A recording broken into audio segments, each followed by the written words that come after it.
publicar y resultó que no, me lleva un montón de trabajo, pero ya les voy a explicar por qué tengo. Estos libros salieron en la editorial, ¿ok? Y salieron ahí, fue bastante bueno para un montón de gente. Ahora, después, no voy a volver a ese después, ya estoy un poco enredado. Ahí. Después de haber publicado esos, yo escribí uno que se llama Diagonal, y Diagonal es vacilón porque ustedes van a notar, todas las personas que estamos aquí, que somos escritores, que escribimos ciencia ficción, tenemos una fascinación por el horror, el terror, los vampiros.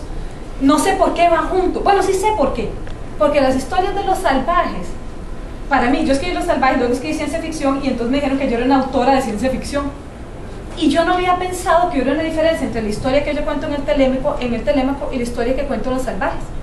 En el Telémaco lo que yo estoy contando es ¿qué pasa si yo tengo algo pequeño, algo que me hace ligeramente diferente, pero esa pequeña diferencia me hace portarme distinto, y como me porto distinto, pienso distinto, y al final termino siendo tan diferente que termino siendo un alien, termino siendo una persona de otro planeta y creo otra civilización?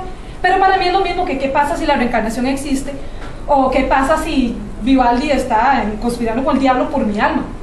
Yo no había pensado que hubiera una diferencia. Para mí todas mis historias son ¿qué pasa? Y después me pusieron en la categoría de ciencia ficción, y yo, bueno, entonces sí, ¿qué pasa si yo fuera una autora de ciencia ficción? Entonces me puse a escribir otro que es Diagonal, que es ¿qué pasa si un cazador de sombras pierde su sombra? Y con Diagonal me dio mucha cólera porque terminó el tipo que caza sombras con todas las cosas en la Feria del Agricultor, y yo, ¿sabes? Y yo estaba en contra de los costarricenses que solo escribían del costumbrismo, pero uno no puede separarse de su país. Entonces el libro empieza con el tipo en la Feria del Agricultor, hay que decir, pues, ahí no me da pena decirlo, que fue a la Feria del Agricultor, y yo les puedo decir exactamente cuál Feria del Agricultor es, y tiene que ver con la bruja del barrio y con la brujería. Todos ustedes han oído un cuento de alguien que encontró un frasco enterrado en el patio con una bola de pelos, todo el mundo tiene uno de esos. Alguien fue donde una bruja, alguien fue para que el novio no le quebrara, o entonces, hay tantas cosas. Entonces yo dije, todo eso está ahí y nosotros lo descartamos.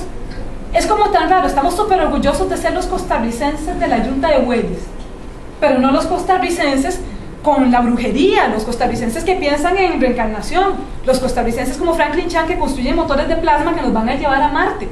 Entonces es rarísimo. La otra cosa que me tiene desesperada de mis alumnos que no están aquí es que cuando les pido que cuenten una historia, yo digo, escriban una historia. Hay dos historias que siempre escriben: la muchacha que queda embarazada y el muchacho que cae en las drogas. Y cae en las drogas. Todas las veces es la muchacha embarazada. Y entonces yo me quedo como que estamos súper orgullosos de esos costarricenses.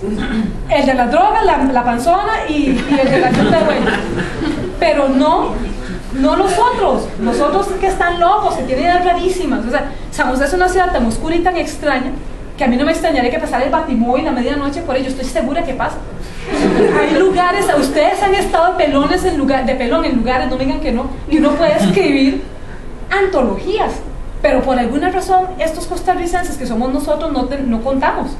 O eso pensé yo en lo que yo solita estaba cambiando la literatura costarricense. Después me di cuenta que yo fui la última en llegar a un club donde estaban todos estos fulanos hace rato que lo tenían clarísimo. Entonces por eso les digo que toda mi carrera literaria es por pura ignorancia, porque de haber sabido lo que estaban escribiendo los autores contemporáneos no me hubiera molestado yo en revolucionar lo que ya estaba revolucionado. Entonces bueno, pero Diagonal fue interesante, pues yo me puse a escribir y después le diseñé una portada, después lo diagramé y terminé publicándolo yo. Y entonces el libro sale sin el ISBN costarricense, tiene un ISBN, yo no sé cómo funciona el ISBN, ustedes no saben más de eso que yo, pero el número del registro del libro es otro. Y como no lo publicó la editorial Costa Rica, no, y yo no voy, o sea, no fui a las bibliotecas y lo puse en las bibliotecas, entonces no están las bibliotecas. El libro se puede bajar en versión PDF en ciertos lados y se puede comprar en la versión física en otros lugares, y anda por ahí porque yo lo hice con una gran emoción y cariño. Entonces resulta que es mi primer paso de alejarme del sistema de bibliotecas nacional, porque yo me enteré que venía a hablar con bibliotecología, entonces lo di todo por ese lado.